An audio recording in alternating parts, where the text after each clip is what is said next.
West Nile Television, where we give the daily news bulletins of the day every day from 7 p.m. to 8 p.m. My name is Okumringa Christine. Before we dive into any of the stories, let's first have a look at the news that's making headlines today. In the headlines tonight, Terego District residents receive a motorized water system worth 180 million shillings.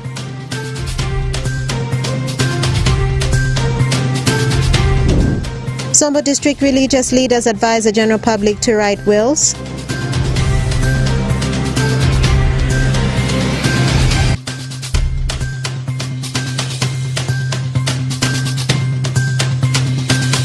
And Moyo community members raise concern of the high cases of teenage pregnancies in the district. This and more in the NILE CAST News Bulletin.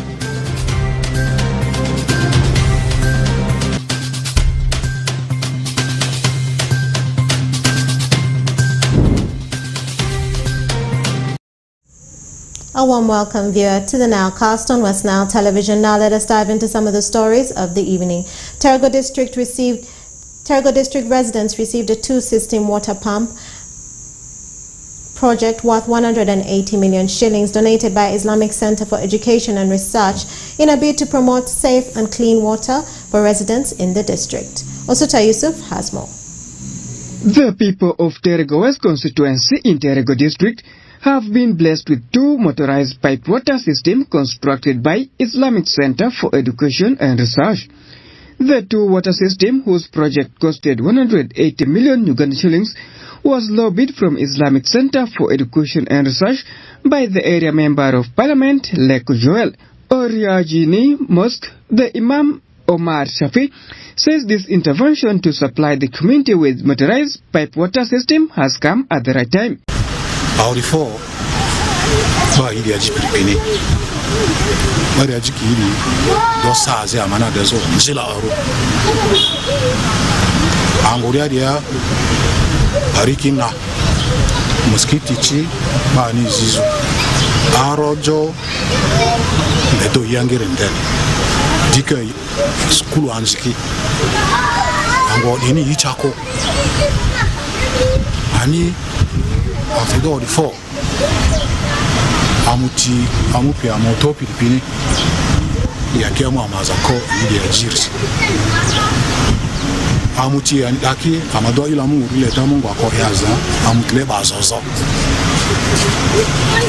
mungu bafe bazi ngapi alati kinroti baadre moke yeni gatari aji amu amani hidi ajizo teredwaris azi adovia MP amani Terego West yari abivia idi angiri lezo nizola hii usu yangorilera ani ile achamani sa ekela aru afyana fomu angiri ya ado asizure iko afata karakarabi amani delariki te di dobabaru idri asa kopi ndenere idi.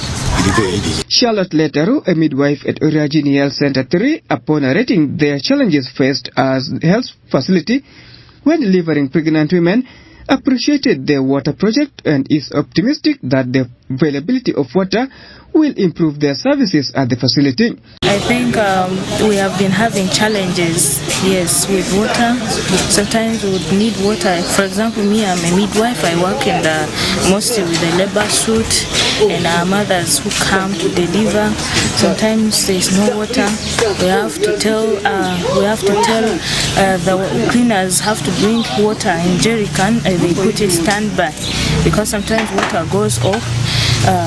So now that we have got the water close to us, it is an opportunity for us, and it has eased actually work, both for us and the cleaners, and also the patients who are in the ward. They used to go looking for water to the borehole. Now they don't have to go far. They can now get water closer, and the mosque also being near. They know, as a Muslim-founded organization and a hospital, we use a lot of water. We do majority of the things using water, and also we need water to drink, and we need water everywhere. Water is actually everything.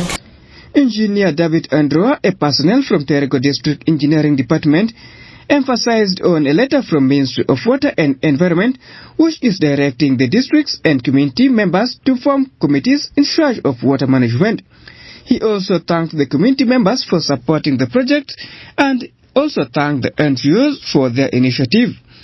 I take this opportunity to thank the community of Wandi Trading Center for supporting this intervention, as it will increase the percentage of safe water in the district and also promote sanitation in the district. The Terego West constituency MP Joel Laku said these are fulfillment of his 2021 election manifestos, as he explained why he selected some of the needy areas to benefit from the motorized water project. These people, they have come in time, and we are doing areas which are water stressed, where the communities do not have clean water source, where school-going children and women spend a lot of time to go and look for clean water, instead of using the time to do domestic work, using the time to do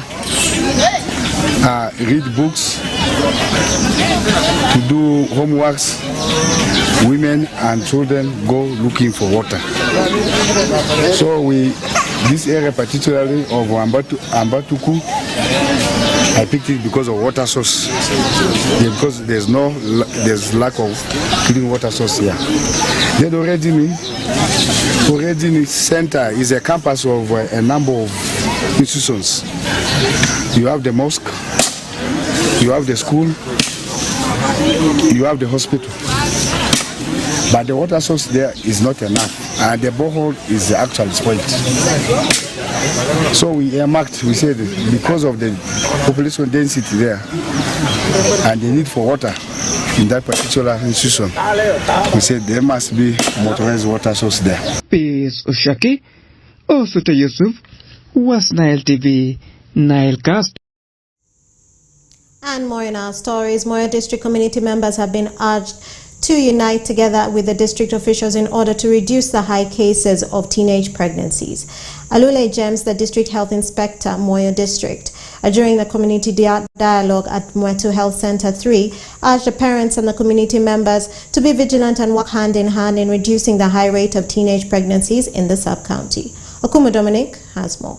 Community members in Meto have been urged to unite together with the district officials in order to reduce the high cases of teenage pregnancies in the community. This remarks was made by the district health inspector Moyo District during a community dialogue meeting at Meto Health Center 3 concerning the performance of the health center as a way of evaluating the services rendered for the community. Mr. Alule James, the district health inspector who represented the district health officer, urged the parents and community members to be vigilant and work hand in hand in reducing the high rate of teenage pregnancy in the sub-county.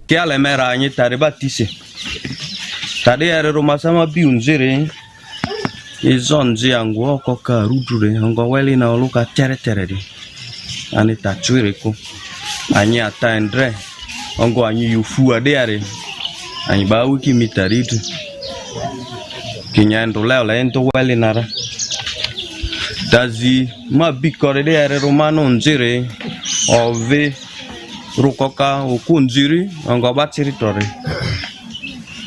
batiri endrolea erwa gogadi de sugare gane anye atendre tro anyi ba amalerwa de awadu weli nzarura da sole sore sa weli nzarura bastiko yo azo so batiri de ne batiri ka ya driewini asira Yesu azo kwa nero arevo alozore aya angwako engwi diko ki anyi berwa lele chiki alele gogari de batiri de kesu ya dere a wiki milaka weli te joledi ade na twiko lazazi batiri diri de kaya kwiri ani kama kwezisa.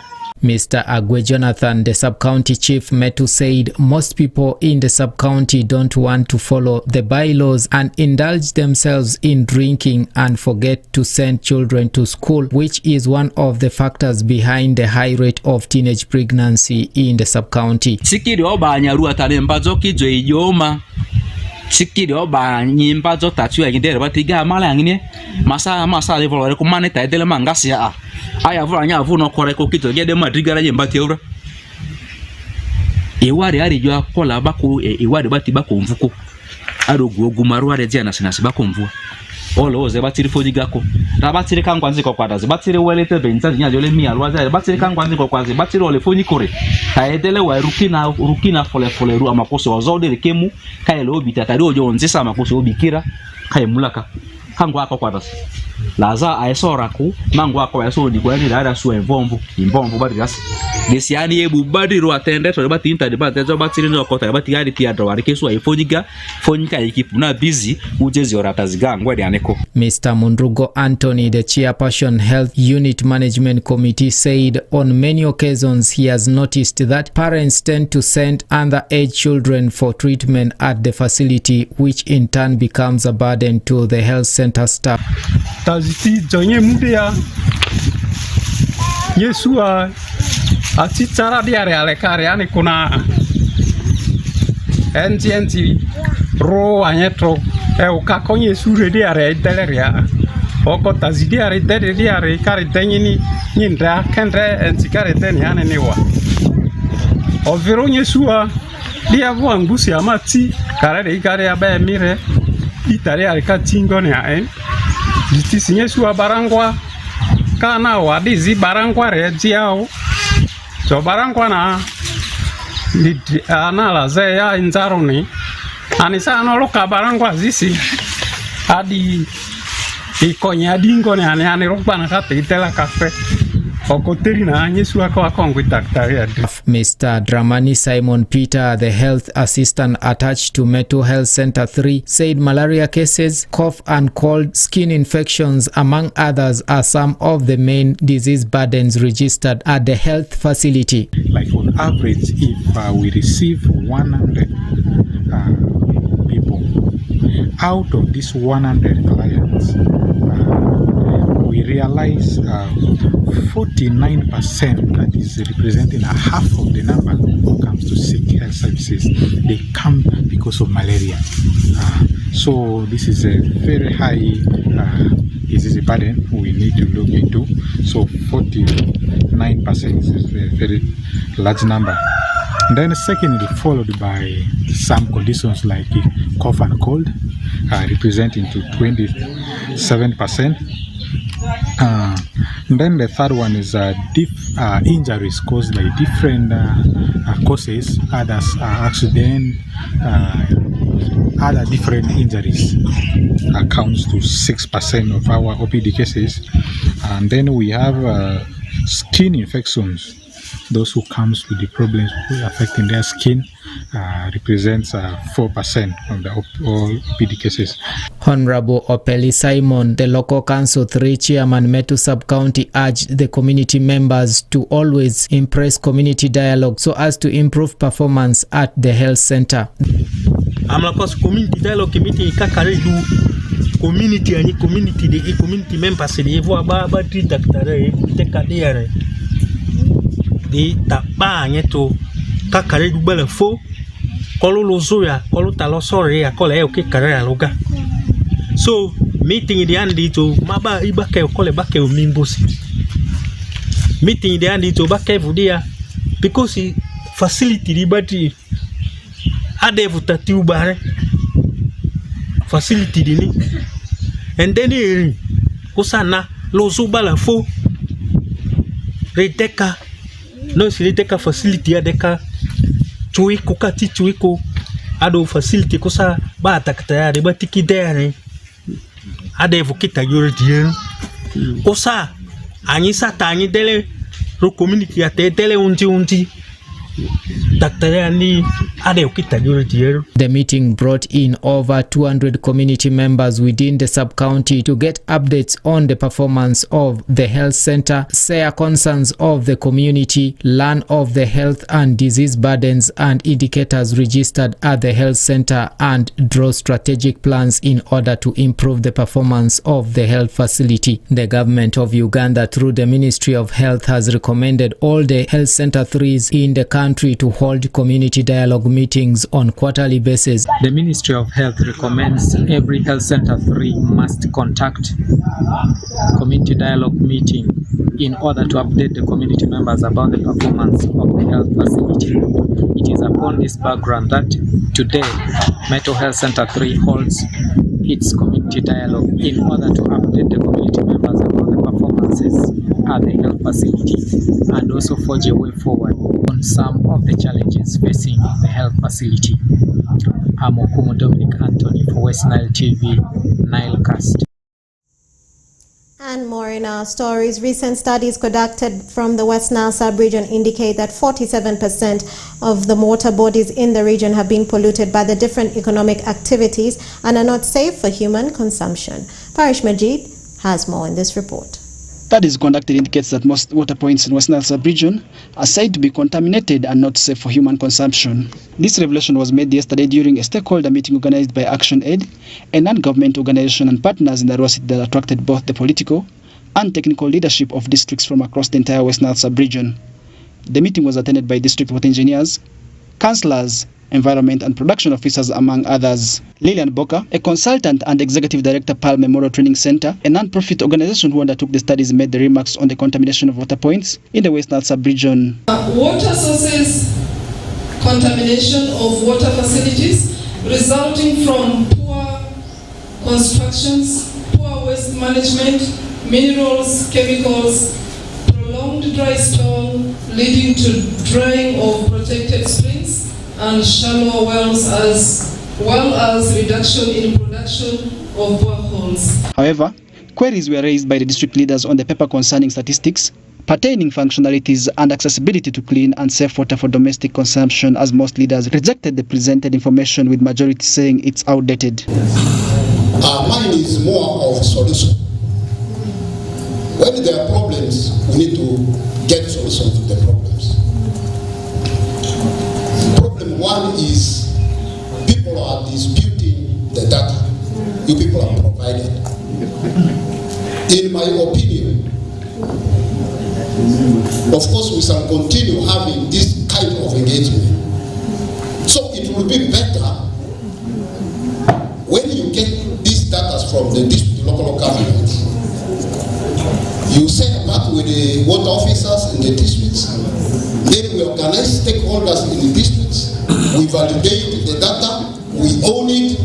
Then we can have a regional engagement. That is recommendation number one. I want to begin by distributing the data on the water sources in Madoko, where you have placed us at 81. When as a district for the last 2 years, Madeko has sunk about 40 boreholes out of about 280 villages, and most of the boreholes sunk while we were under Arua have ceased to function. Most of them, I have been reported, their cylinders have dropped. Rehabilitating them needs about 4 to 5 million. So, who is the author? Was it verified? Only accepting this data is like committing suicide. Now, there is the geological factor which was not captured. I think it would be nice for us to capture it, because it also helps to inform our planning on what kind of technologies we can use in some of those areas. I'm saying this because we have an experience in Nebi where 3 sub-counties, as the chairman has stated, have very low water coverage because of the geological challenges. You cannot even drill a borehole there, you waste of time. So we need to include that in one of the factors causing poor access to water. Emmanuel Orombi, the AC5 chairman for Nebi district, however, accepted the results, though he insists that the report isn't updated, and stressed the issue of destroying boreholes, which is affecting their work as politicians. I'm not disagreeing very far from what is presented, except that the 72% water coverage in Nebi was as per last year's financial year. Before the Matapiti, before right now we are on 73. On the issue of, I want to raise the issue of boreholes, dismantling, especially in municipality. I know this will have come from mayor, but the truth is there are people who are so needy and who are in the slums and the rest, and you cannot dispose them off the municipality or the city. That if you dismantle all the boreholes, how will they live in those communities? And they keep bothering us politicians. This has become a very big burden to us. Repair our borehole, repair boreholes. You have heard the city does not have water office. Now, if National Water and Northern Umbrella, they are providing services, or either of them, who is supervising them without the what? The municipal water officer or city water officer. They need to be supervised so that they don't err, and they need to be accountable. Olara Ronald, an engineer with Ministry of Water and Environment, says that failure by utility companies to charge uniformly is causing confusion among the masses. We do not want to say as such that quite there is a huge conflict. The conflict is not that big, but what I want to let us know here is that for as much as National Water and State Corporation is operating in larger cities, say Arua, maybe Yumbe, any other big city within the West Nile geographical space, Northern Water and Sanitation also operates alongside the other upcoming rural growth centers. So now the major difference between the two utilities is that as National Water has a one uniform tariff that spans across the whole country, Umbrella North has a difference in tariff that is set according to the community in which the water pipe supply system is. So that kind of difference in tariff structure is tending to cause a certain space in that people tend to confuse the two. But the two are completely two different entities, National Water, big cities, and the Northern Umbrella in upcoming smaller towns. And their operations are all gazetted by the Minister of Water and Environment. As the government of Uganda intends to have access to safe water and improved sanitation for all persons by 2030, thousands of people are affected and die each year due to water and hygiene-related illnesses such as dysentery, typhoid, among others. Farish Majid, reporting for West Nile TV, NILE CAST. And more in our story, South Sudanese residents living in the West Nile region held an inauguration of their incoming and outgoing chairperson, secretaries, advisors, among others, in an event that took place in Ochiba, Arua City. Osuta Yusuf has more. 6 tribes under Maridi County from South Sudan who are living in West Nile region since a war broke out in the country in 2016 have held inauguration of their incoming and outgoing chairpersons, secretaries, advisors, among others, at an event held in Oshiba, Arua City. The outgoing chairperson, Ezekiel Tony, who led the association from 2019 to September this year, recounted how hard it was for him for the inception to mobilize his fellow South Sudanese to join the association, highlighting acquisition of land to build church as some of the achievements during his leadership. Before COVID came in, we started carrying census. We wanted to identify all the people of Meridi in Arua City. So we carried the census. We found that Meridians in Arua City, there are 1,352. So, but the biggest problem has been their participation. We struggle a lot, calling for meetings. People do not come. People don't want to come, but they always come when there is problem, when there is sickness, when somebody lost their ones. You know, it's very hard to transport bodies from here to South Sudan. That's when they start coming. But for now, I think the community has gone to another level. You might have realized today. Actually, this community benefited from urban cash. Urban cash is used by the government for vulnerable people. And then, of course, in the program there was a component of incorporating refugees. So when I heard of the program, yes, I initiated. I went to LC1. I informed him about the elderly people that I have in my community who could not go from here to the settlement and get food, and they are that's there. So since the program and the component of refugees, so they will come. I think 7 of my members benefited from that program. Yes, we benefit from those other programs. It's the benefit of the community. Without the community, they wouldn't have benefited from the program. We successfully acquired a lot for the construction of our church, because church is one of the factors that can unite people together. Advisor of the association, General Mangala Swadik, described the association as a platform to advise and control some of the people who may be having unwanted morals. Meridu community in Arua, people were scattered. Everyone was on his or her way. So we were like, no, we need to get people together so that people can sit together like this, as we have seen. And then also to avoid issues of crime, if you leave these boys and these guys to move anyhow. So it is not good. Actually, this is what inspired us to form Meridu community in Arua.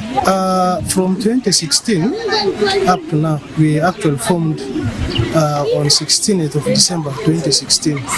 So from that time up to now, so Meridu community in Arua is still existing and strong. We have united many people who were outside Arua, and even those within Arua. They could not know what is a community, and they could not know exactly coming together means what. Ratu Cecilia, the outgoing association information officer for the Meridu community, says one of the core objectives of the association is to remain united as refugees. Working together is one thing, and working together you learn a lot from the different attitude of people. You will know which kind of person to handle in this way, which kind of person to handle in that way. So that we are all fighting to bring unity in the community. So our association is to unite us and how we can live together in exile. We are here as refugees. We came from different places. This community helped us to know each other, living here in Arua. And when you have problem, of course you have community around to help you. Simon Mahmoud, the incoming chairperson, is appealing to other South Sudanese nationals to join the committee instead of hiding themselves. So I appreciate the outgoing chairperson for the great job that he did. He led people from 2019 up to 2023. So it is not easy. So my plan is I will not come with a different ideology, but I will come to start where he stopped. So he will be the best person to give me some advice of how we are going to live. So I would like to tell my people that it is good for us to always come together.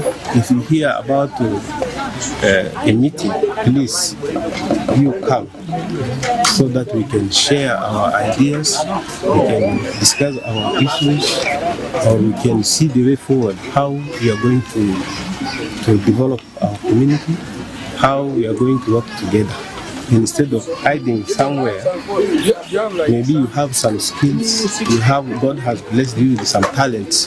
So we want you to come and share those ideas so that we can work together to take our community ahead. Peace Oshake, Osuto Yusuf, West Nile TV, Nile Cast.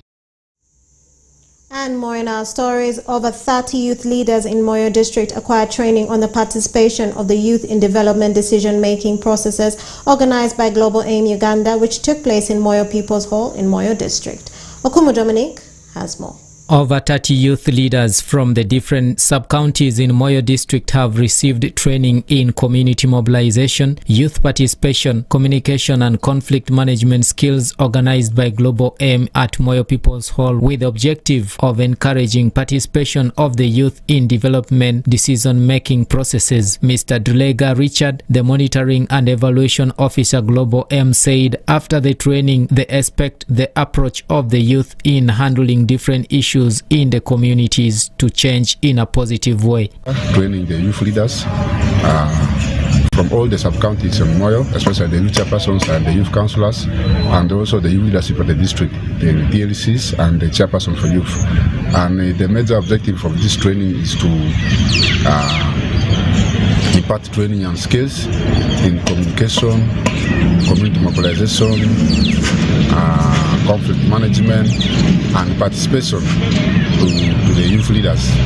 And by the end of this training, we expect a change in the way of mobilization, we expect a change in the way of communication, we expect a change in the way our community youth leaders manage conflicts within the youth and also in our communities.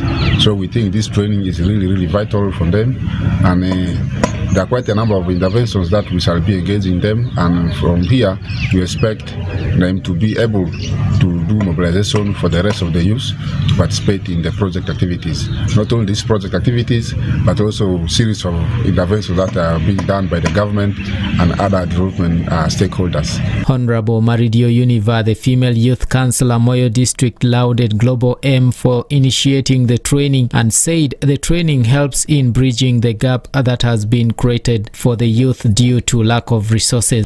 So we are so privileged to have this training today, because this training will help us a lot.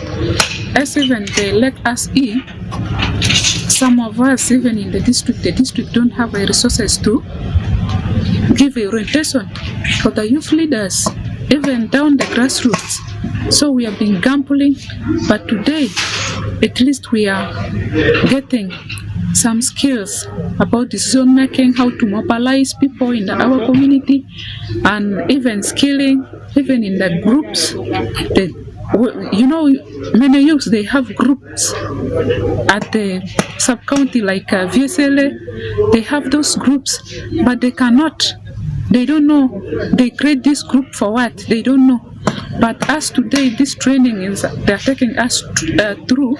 This training is helping us a lot to go there, to go to our VSLA, especially the youth groups, where we can even share ideas. Honorable Batio Joyce Udu, the Secretary for Gender and Health, Moyo District Local Government, said many youths are idle and hence indulge themselves in criminal activities. Yet if they are engaged in serious ventures, they can deliver great results because they have the energy and potential to achieve great things in life. Because youths have vibrant knowledge, they are very active, they are energetic, and once they are allowed to participate in decision making or mobilization or even in conflict resolutions, I think it will have a very great impact in the district. And as all of us are aware that many youths are outside there wandering, they have lost hope. They are doing other dubious things to survive.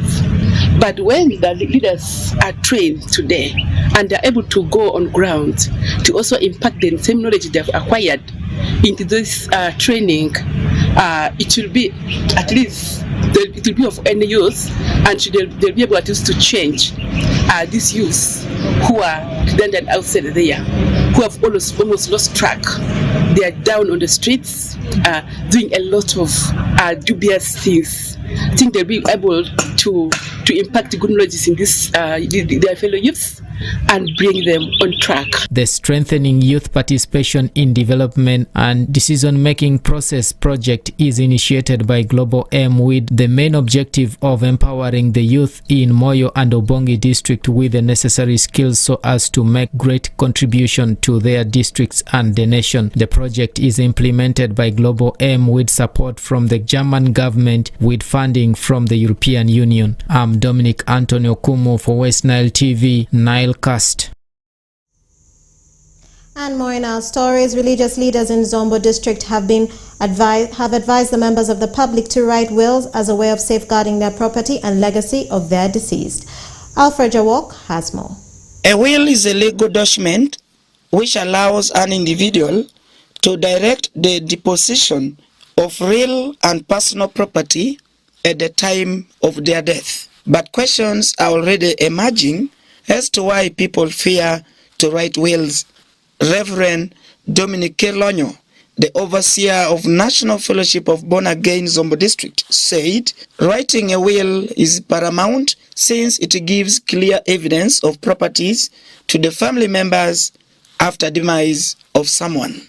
Kelonyo added that this must be done in writing to avoid family conflicts. It is very important to make your will. You're supposed to know one day you will pass away. What can you leave to the people and for your community? That's why I like example to the people to talk about when we are in the congregation for the people. Buried, someone can pass away. Me as a bishop, like a bishop, I supposed to talk because that one he passed away, he leave the family is there, then his property, they are there, garden, housing, all things they are there. If without will, this thing can be that brother passes away, his brother can come to pick this thing unknowingly.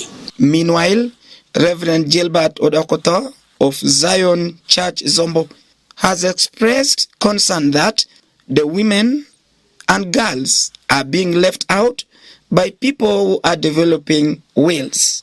He urged other church leaders to encourage their followers to embrace will writing to avoid conflicts in the family. First of all, the will need to be for the churches. Each church must develop. Each church must leave something on the ground. All pastors who are on the ground are to do something that should be left on the ground. And my will as being the head of the church, then I have very many places which are to be left, and I know very well that the signs that has been made, I need them to be cleared and be done well, so that during some certain absence of my time, they can remain like the church property. Section 36, subsection 1 of the Succession Act provides that every person of sound mind and not a minor should by will dispose of his or her property. Alfred Jawok, West Nile TV, Nile Cast.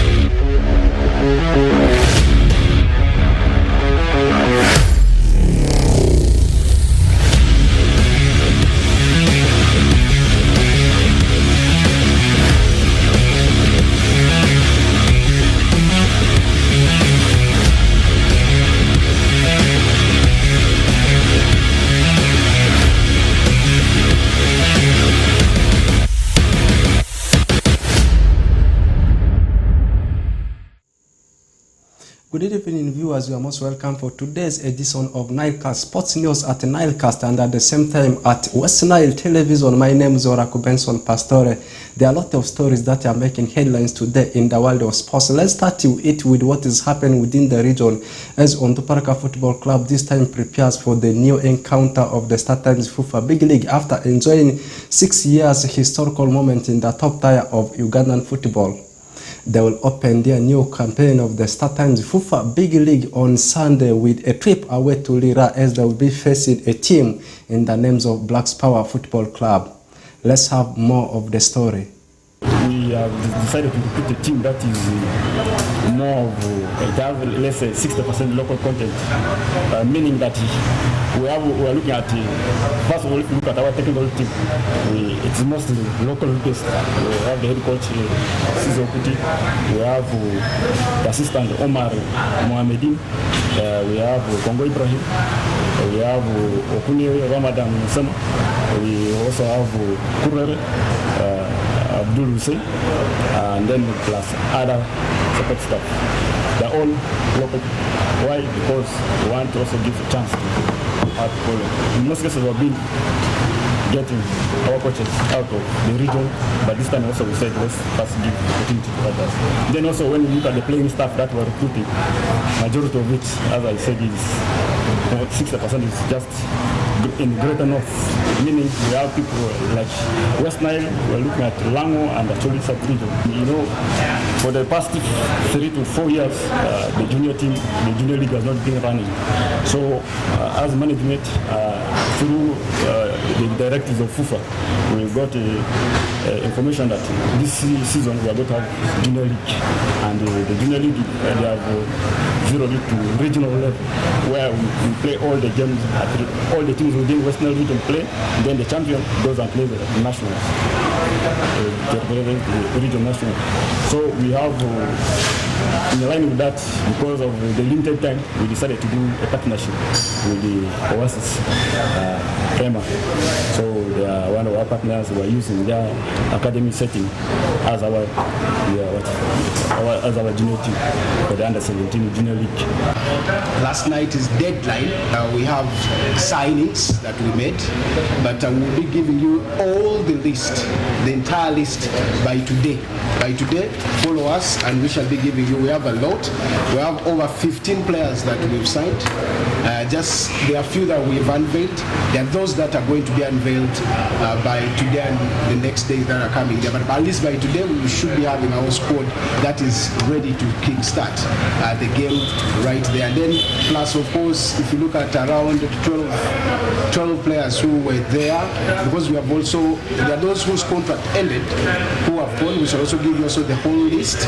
And there are those who mutually agreed with the team and, of course, ended up their contract. Those ones will also come. Just like I've said, around 15 players and new players, and there are also around 16, let's say, who have left or departed, and we've added. That means it shows you that how, of course, the team is set up. Yesterday was the deadline day. Trust me, a lot of things happened in every other club in Uganda. So expect Onduparaka part of it. Onduparaka fans are always organized, and everything they say, we shall always come. So what have we done? We're still working with them. We still involve them in whatever they want the club to do for them. That's why you're seeing every time, even the friendlies, they have supported us. They come, they watch in large numbers. So I think there's nothing much we are doing but only engaging them in every other activity of the club and giving them the right and authentic information about the club. That's what the fans want. They want to know what is happening in the club and where should we help. I want to thank the fans of Onduparaka because they always give back to the club by coming to support. So any 50 shilling, 200 they give to the club is appreciated. Everything in this club is going to be running the previous way, or some of the new things that will come in will also be added. So we're expecting a new kit, we're expecting that, and I can't tell, maybe confirm this day, that day, but we're expecting that. Leaving Arroyo Hill to come to Onduparaka is not something which is really difficult because I was there to learn. I was a fitness coach, I was just a trainer who was there to learn.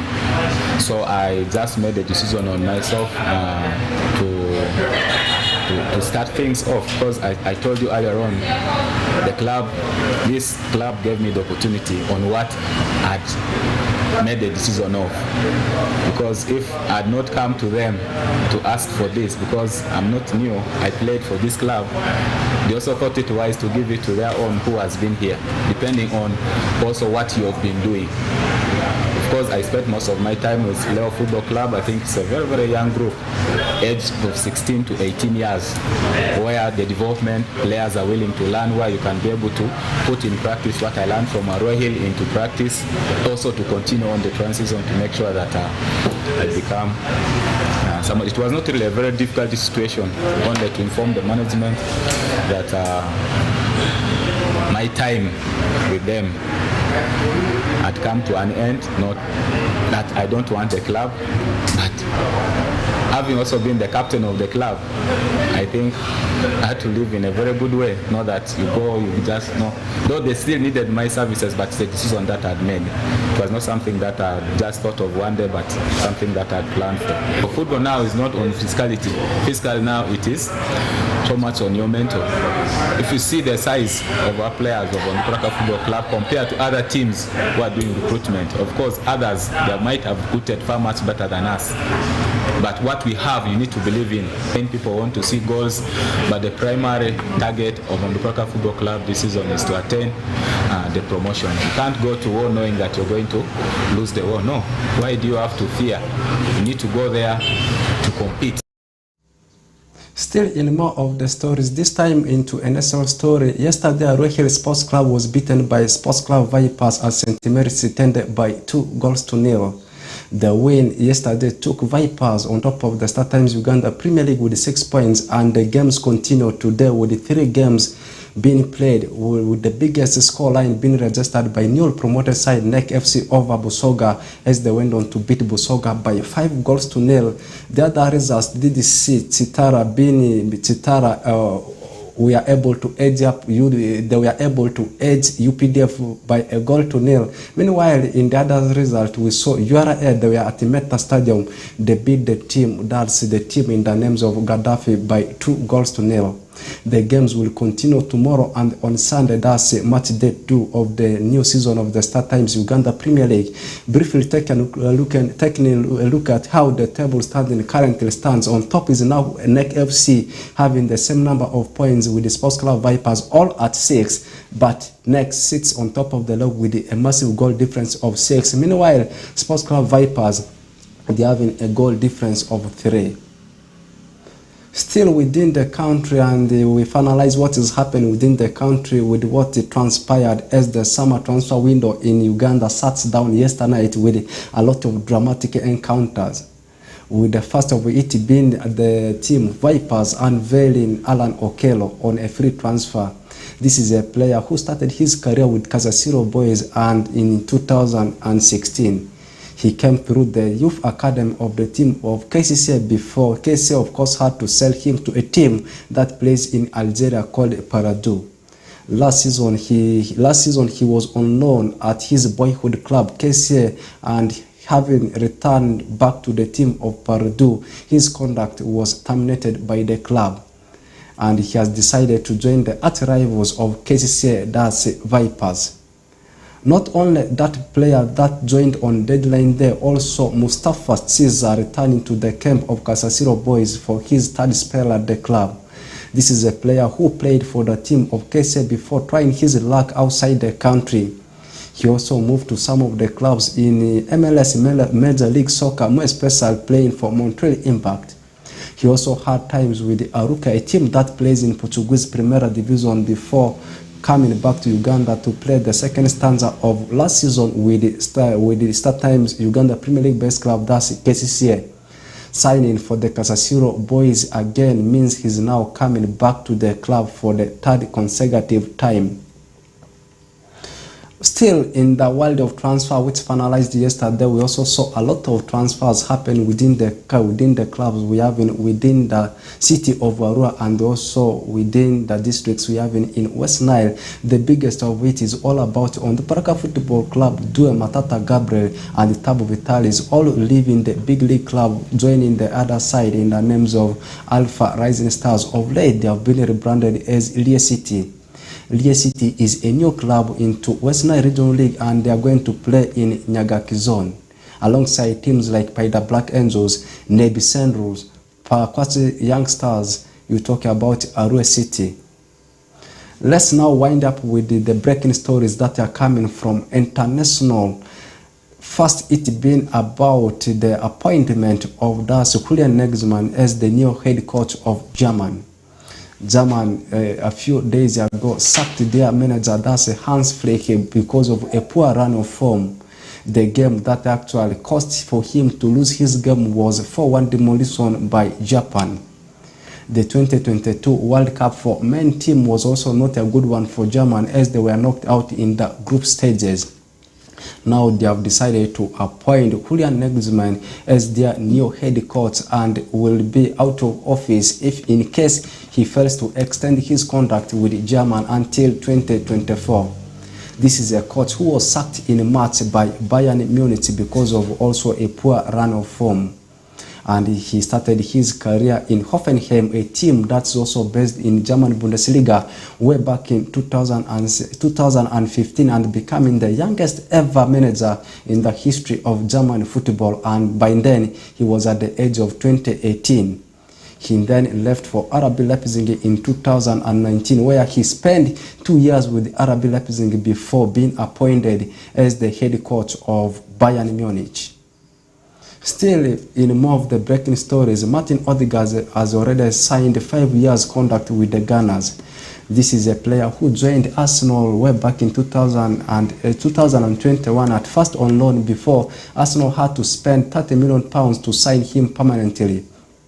And he started his career at Stormgest, a team that plays in Norwegian League before moving to Das Los Blancos. And at Real Madrid, he was also sent on loan at San Mamés-based club Real Sociedad, and coming back to the club, Real Madrid decided to send him at first on loan, as I said, before Arsenal had to castle him permanently.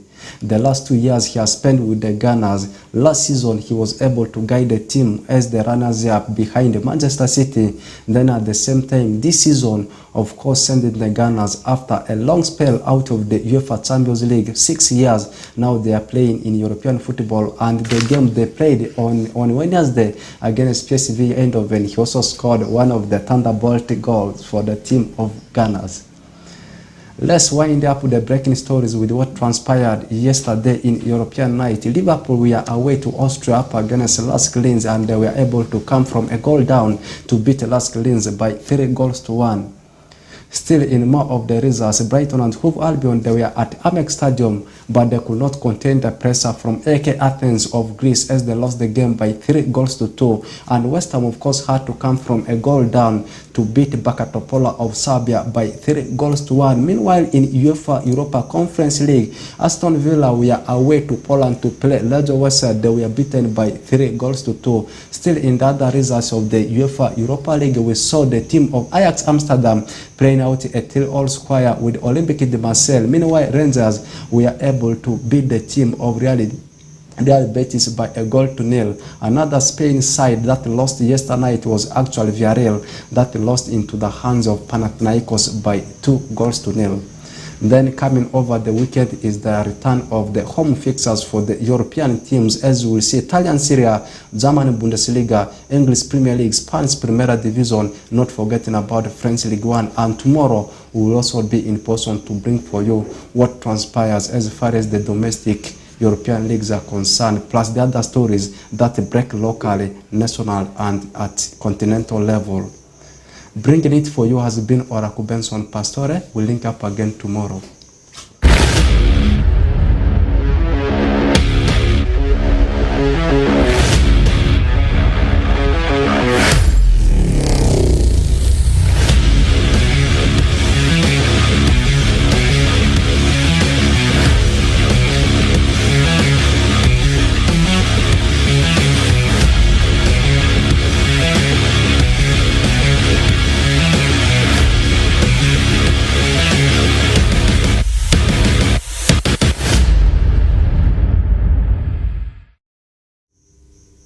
Thank you, Rako Benson Pastore.